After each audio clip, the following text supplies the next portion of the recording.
Hello students, तो आज मैं आपको इंटरफेरेंस ऑफ लाइट पढ़ाने वाला हूं।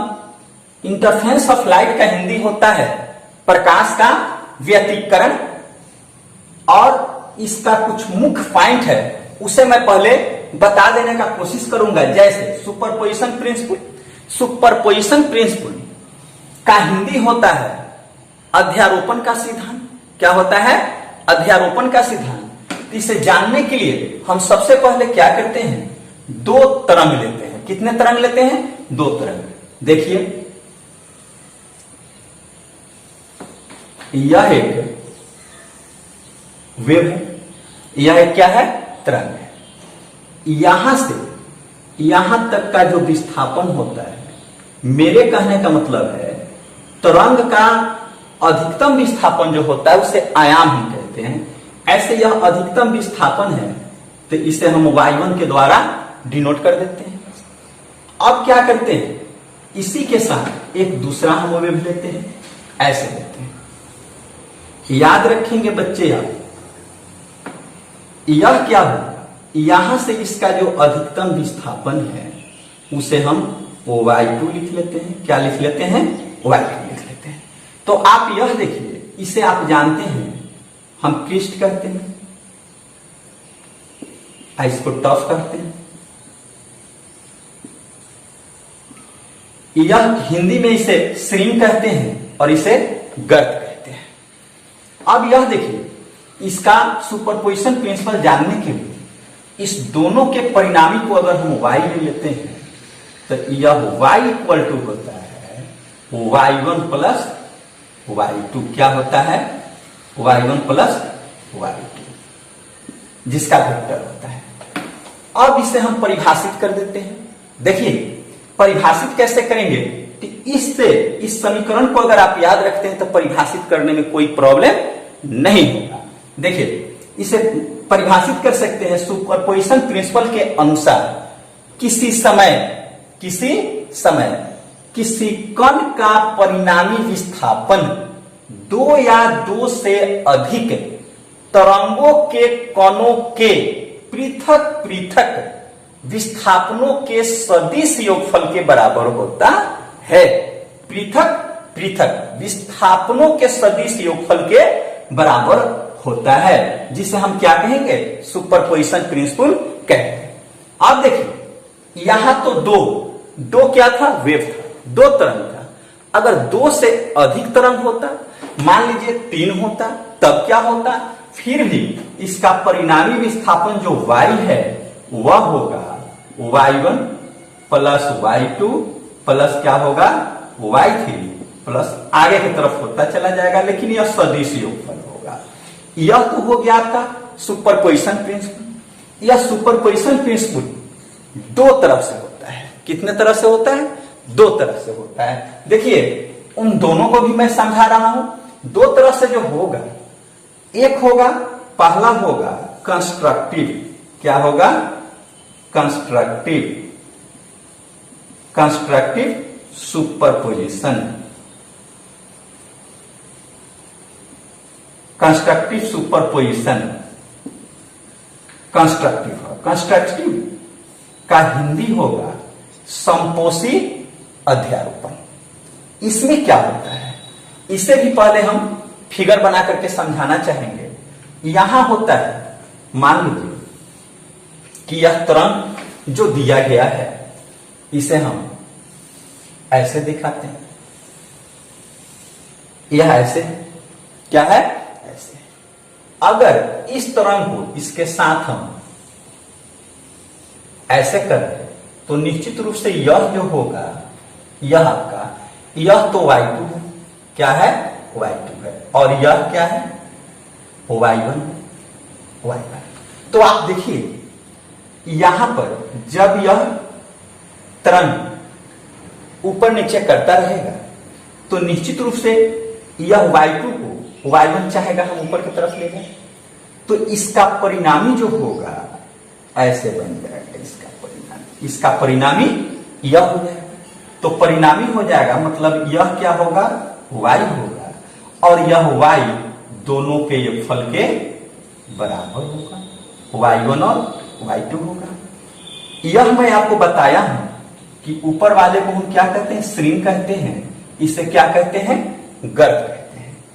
तो अब कंस्ट्रक्टिव सुपरपोजिशन में, संपोषी अध्यारोपण में हम बताएंगे कि अगर दो तरंग इस तरह से हो कि एक तरंग का श्रिंग दूसरे तरंग के श्रिंग पर, एक तरंग का श्रिंग दूसरे तरंग के श्रिंग पर जब अध्यारोपित हो जाती है, तो इस तरह के अध्यारोपण को हम क्या कहेंगे, संपोषी अध्यारोपण कहेंगे। क्या कहेंगे, संपोषी अध्यारोपण कहेंगे।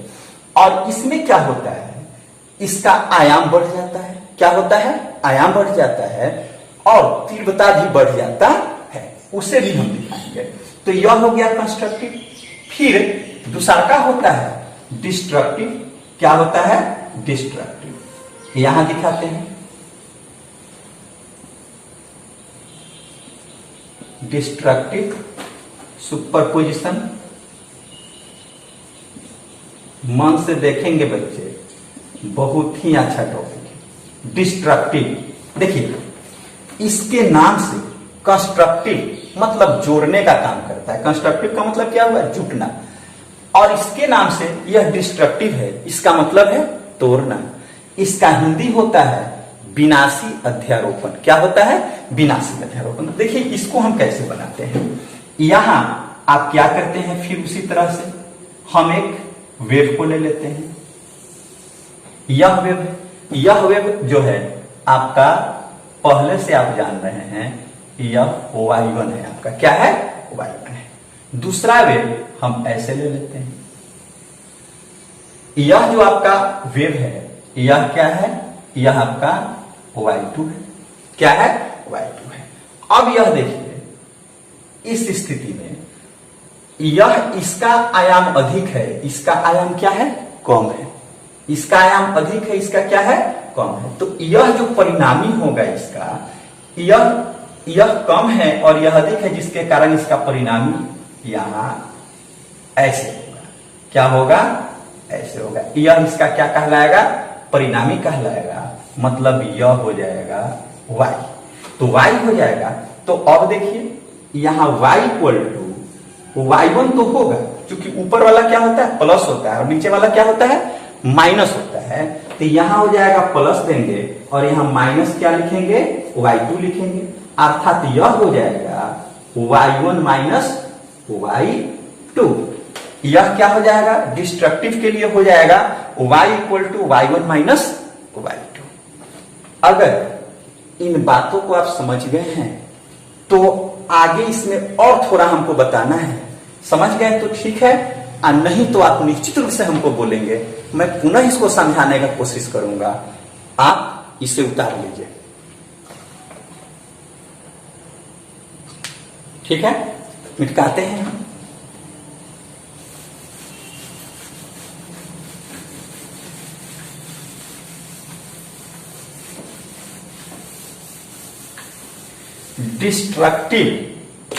डिस्ट्रक्टिव और कंस्ट्रक्टिव को यहां लेते हैं, कंस्ट्रक्टिव को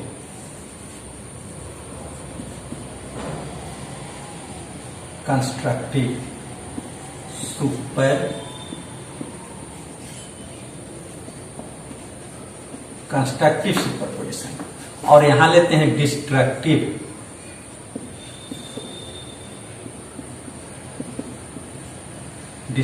सुपरपोजिशन।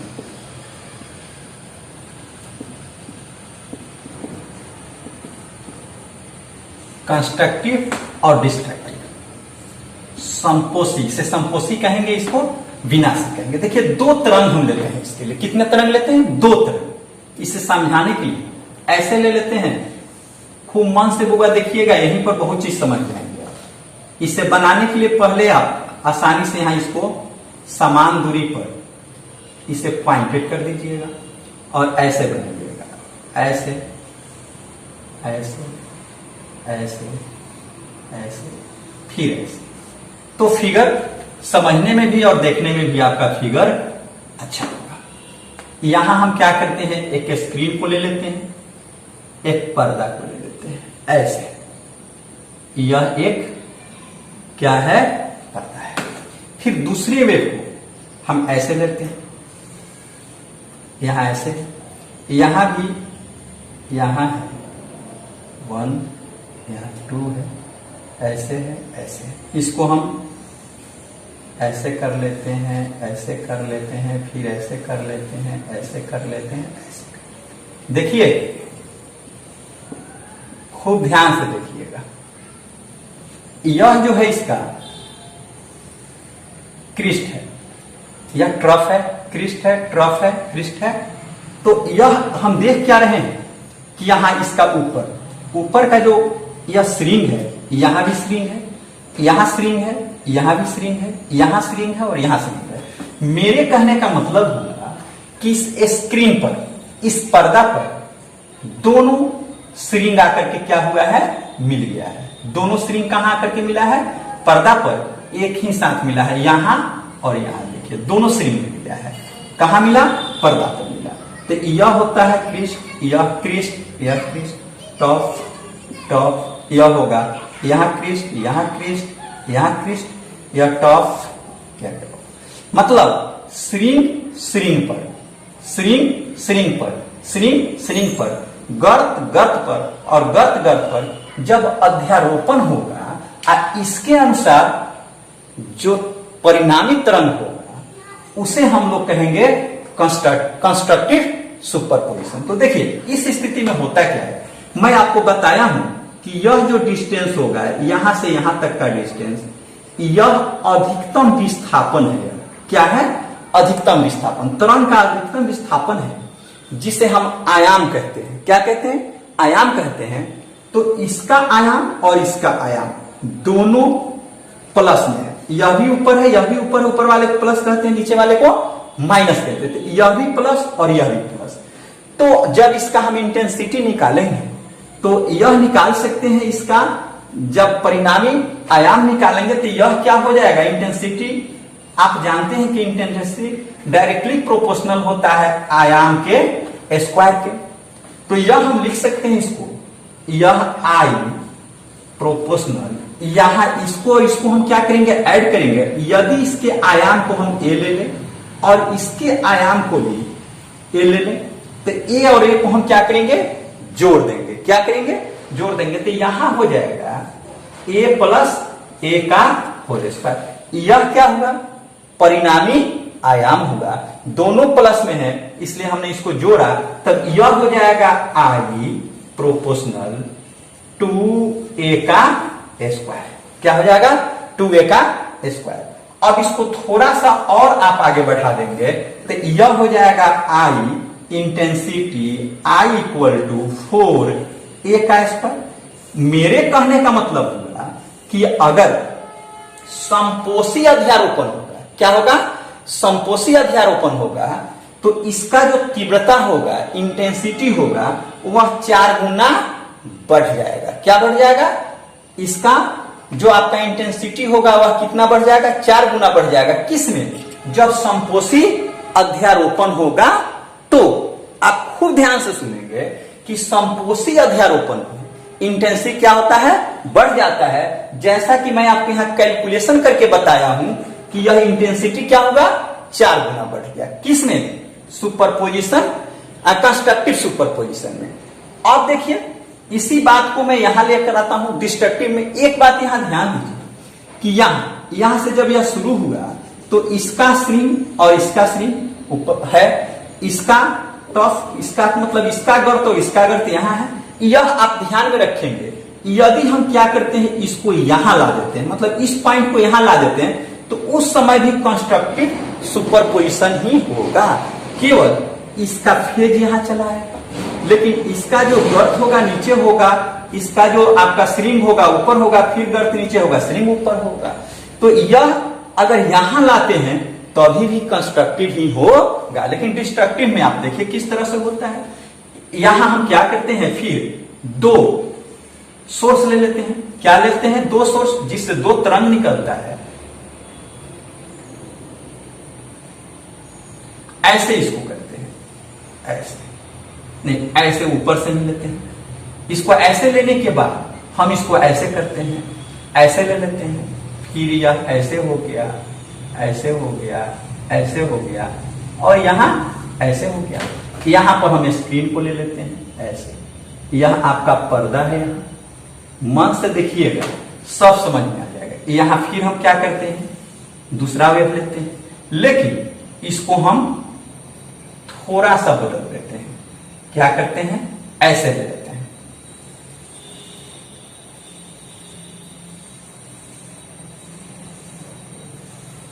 ऐसे ले लेते हैं।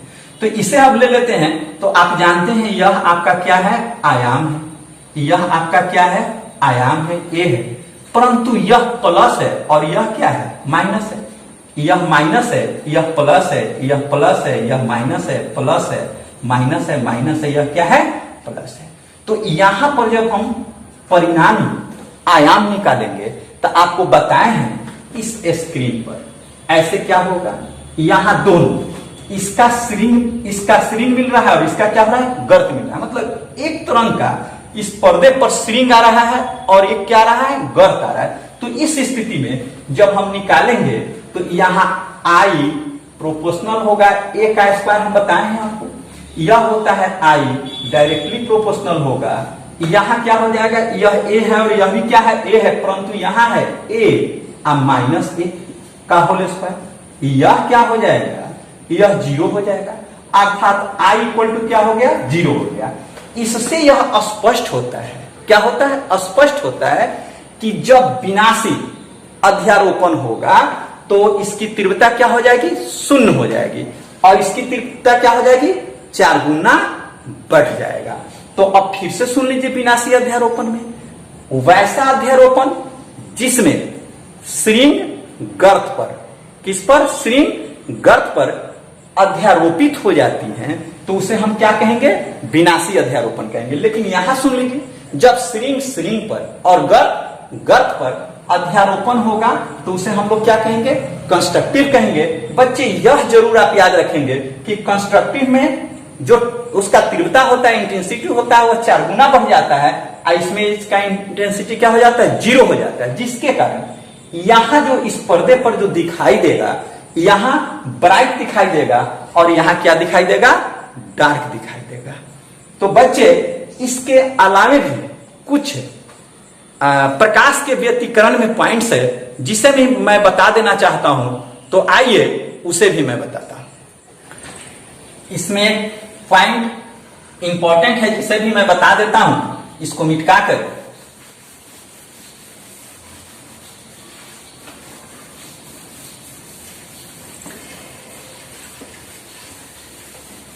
इसमें 2 प्रकार के सोर्स ऑफ लाइट होते हैं। एक को हम कहते हैं कोहेरेंट, क्या कहते हैं, कोहेरेंट सोर्स ऑफ लाइट,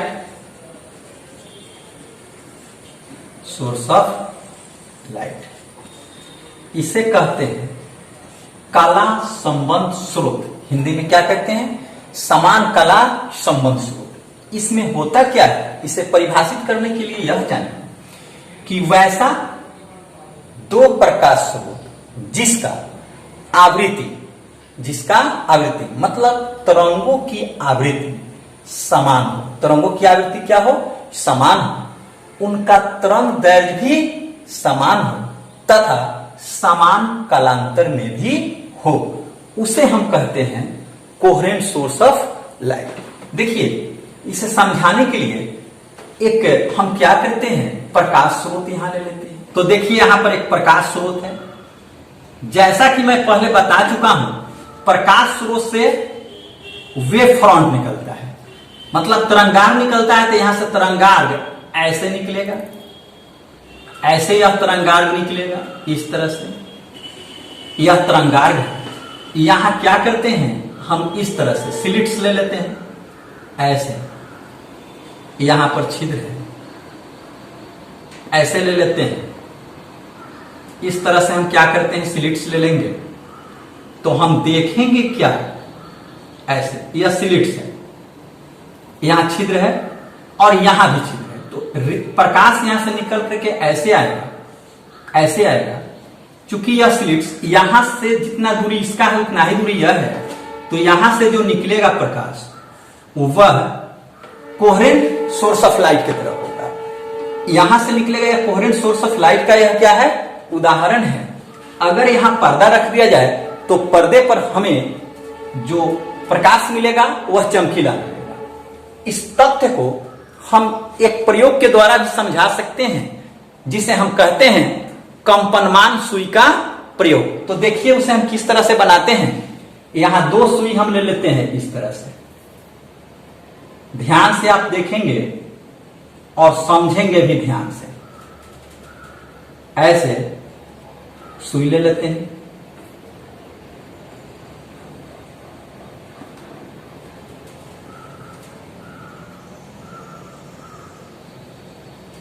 ऐसे यह हमने दो सुई ले लिया और यह दोनों सुई का यह नुकीला भाग जो है यह कल्पना करेंगे कि पानी के सतह पर यह स्पर्श कर रहा है। पानी के सतह पर क्या कर रहा है, स्पर्श कर रहा है। जब हम इसे कंपन कराएंगे, वाइब्रेट कराएंगे, तो यहां पर तरंग ऐसे बनेगा, ऐसे ध्यान से देखेंगे आप, ऐसे यहां पर तरंग बनने लगेगा, ऐसे तरंग बनेगा। इस तरह से ऐसे तरंग बनेगा, ऐसे बनेगा, ऐसे यहां पर तरंग बनेगा। तो तरंग बनेगा तो यह आप देखिए, इस तरंग को देखने से पता चलता है कि एक तरंग का श्रृंग दूसरे तरंग के गर्त पर, या एक तरंग का श्रृंग दूसरे तरंग के श्रृंग पर अध्यारोपित हो गया है। आप इस प्रयोग को घर पर करके भी देख सकते हैं। आप क्या कीजिए कि शांत जल जहां हो वहां चले जाइए और पत्थर के दो टुकड़ा को लेकर के ऐसे ड्रॉप कीजिए। देखिएगा यहां से भी तरंग, दोनों बिंदु से तरंग निकलेगा। ऐसे तरंग निकलते हुए आकर के एक दूसरे पर क्या हो जाएगा, ओवरलैप कर जाएगा। तो इसके लिए हम क्या करते हैं, इस पॉइंट को हम मान लेते हैं कि यह S1 है। क्या है, S1 है। इसको मान लेते हैं क्या है, S2 है। यहां से तरंग निकल रहा है। S1 और S2 से समान दूरी पर हम क्या करते हैं, एक P बिंदु लेते हैं। तो यहां से एक बिंदु ऐसे ले लिए P, यहां पर यहां से इसको हम ऐसे ले लेते हैं, ऐसे दोनों समान दूरी पर है। तो यहां ऐसे वेव निकल करके ऐसे आएगा, यहां ऐसे निकल करके यहां आएगा। मेरे कहने का मतलब है कि यह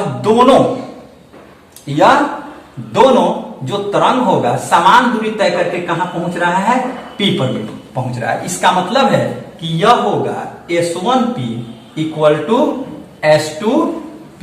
दोनों आपस में क्या है, इक्वल है। दोनों आपस में क्या है, इक्वल है।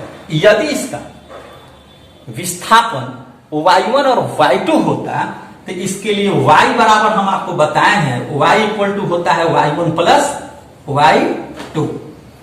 और प्यारे विद्यार्थियों, यह फर्स्ट ईयर में आपको बताया गया है कि तरंग के विस्थापन के लिए इक्वेशन होता है y बराबर a sin ओमेगा t।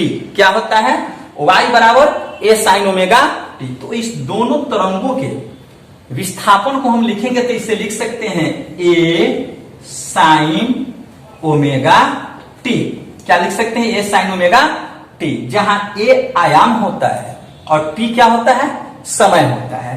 तो दोनों का विस्थापन जो होगा यह y2 बराबर भी होगा a sin ओमेगा t। दोनों को जोड़ देंगे तो यह होगा 2a sin ओमेगा t। मेरे कहने का मतलब होगा कि जब दोनों तरंगों का श्रृंग यहां पर मिलता है तो इसका परिणामी विस्थापन भी होता है, वह बढ़ जाता है। परिणामी विस्थापन क्या होता है, बढ़ जाता है, जो हमें इस समीकरण को देखने से पता चलता है। अब हम क्या करते हैं, इसी को देखने के लिए एक और बिंदु हम ले लेते हैं जो P डैश ले लेते हैं। तो देखिए यहां पर आपका S1 है, क्या है, S1 है, और यहां पर आपका S2। यहां एक बिंदु है जहां P डैश है। क्या है, P डैश। तो यहां से भी यहां रे आएगा और यहां से भी आएगा, दोनों जगहों से यह आएगा। दोनों जगह से यहां पहुंचेगा। तो यहां से जो वेव आएगा वह इस तरह से यहां पहुंचेगा। फिर यहां से हम क्या करते हैं, ऐसे पहुंचा देते हैं। यह क्या हो जाता है, ऐसे हम दिखा देते हैं। तो देखिए यह पॉइंट और यह पॉइंट, यहां से जितना दूरी है उतना ही यहां से दूरी है, लेकिन यह अधिक इसमें हो गया। क्या हो गया, अधिक हो गया। इसे, यह डिस्टेंस को हम लोग तरंग दैर्घ्य कहते हैं और इसे लैम्डा के द्वारा डिनोट करते हैं। तो यहां इसके लिए विस्थापन, मतलब यह फर्स्ट के लिए यह y है, तो y के लिए हम लिखेंगे y1 है, तो y1 के लिए लिखेंगे a sin ओमेगा t। क्या लिखेंगे इसके लिए, a sin ओमेगा t। परंतु यहां y2 है दूसरे तरंग के लिए, तो इसके लिए लिखेंगे हम, यह हो जाएगा a, यहां हो जाएगा साइन ओमेगा टी, यहां प्लस हो जाएगा, यह अधिक है इसलिए यहां क्या हो जाएगा, लैम्डा हो जाएगा। आप जानते हैं लैम्डा इक्वल टू होता है 2 पाई। यह लैम्डा है किसके बराबर होगा, 2 पाई के बराबर होगा। तो इसे हम लिख सकते हैं a साइन ओमेगा टी, आप प्लस यहां लिख सकते हैं 2 पाई, क्या लिख सकते हैं, 2 पाई लिख सकते हैं। तो आप जानते हैं फॉर्मूला से a sine omega t plus 2 pi equal to होता है a साइन ओमेगा टी। तो यहां हमको y भी मिल गया, y1 भी मिल गया और क्या मिल गया, y2 भी मिल गया। तो इसका भी परिणामी निकालेंगे तो y equal to a sine omega t, यह इतना हो जाएगा। क्यों हो जाएगा, चूंकि y बराबर यहां आप जानते हैं y बराबर होता है y1 प्लस y2। तो y1 का मान रखेंगे, y2 का मान रखेंगे, तो y बराबर हो गया 2a sin ओमेगा t। कहने का मतलब हुआ कि यहां भी y का वैल्यू आ गया, यहां भी y का वैल्यू आ गया, यहां भी दुगुना हो गया विस्थापन और यहां भी दुगुना हो गया। इसका मतलब है कि जब हम क्या करते हैं, इस बिंदु पर अगर श्रिंग आकर के मिलता है तो विस्थापन बढ़ जाता है। क्या होता है, विस्थापन बढ़ जाता है। अब आप देखिए यहां एक चीज को और मैं बता देना चाहता हूं। यहां क्या है कि अब यहां P डैश बिंदु था, अब एक और बिंदु ले लेते हैं P डबल डैश। तो वहां क्या होता है, देखिए यहां क्या करते हैं, यह आपका S1 है और यह आपका क्या है, S2 है। S1 है और क्या है, S2। तो यहां से हम क्या करते हैं, यहां और यहां से एक P डबल डैश बिंदु ले लेते हैं। क्या ले लेते हैं, P डबल डैश बिंदु ले लेते हैं। यही बिंदु आपका P डबल डैश है, यह क्या है, P डबल डैश, यह बिंदु ले लेते हैं। तो यहां जो तरंग आएगा ऐसे आ गया, लेकिन अब यहां है यह तरंग, यहां से जो तरंग आएगा ऐसे आएगा, ऐसे यहां पहुंच जाए। तो अब देखिए, और यह क्या होगा, यह ऐसे पहुंच जाएगा। तो यहां से यहां तक का जो डिस्टेंस यह बना, यह क्या बना, लैम्डा बाई 2 बन गया।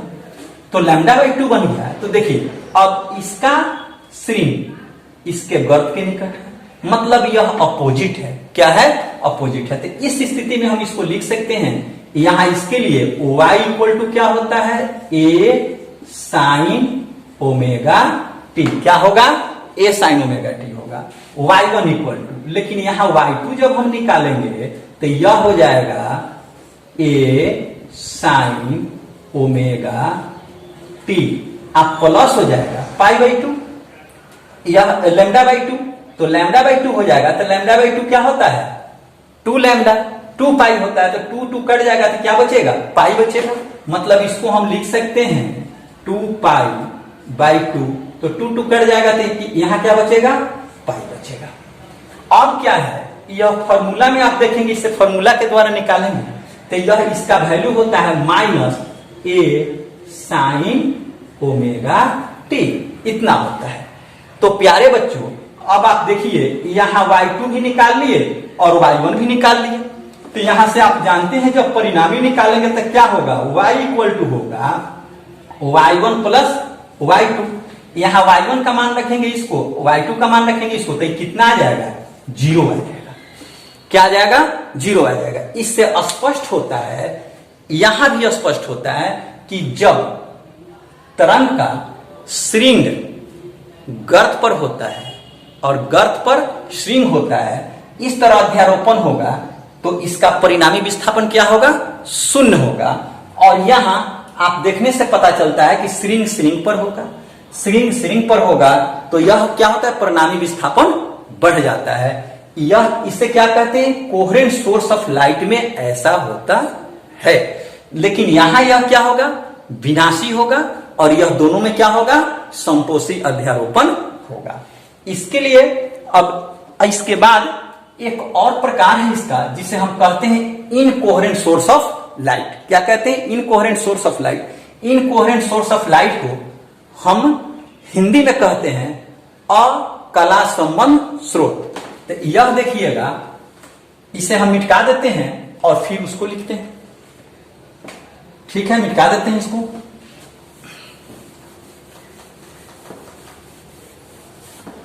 दूसरा होता है सेकेंड,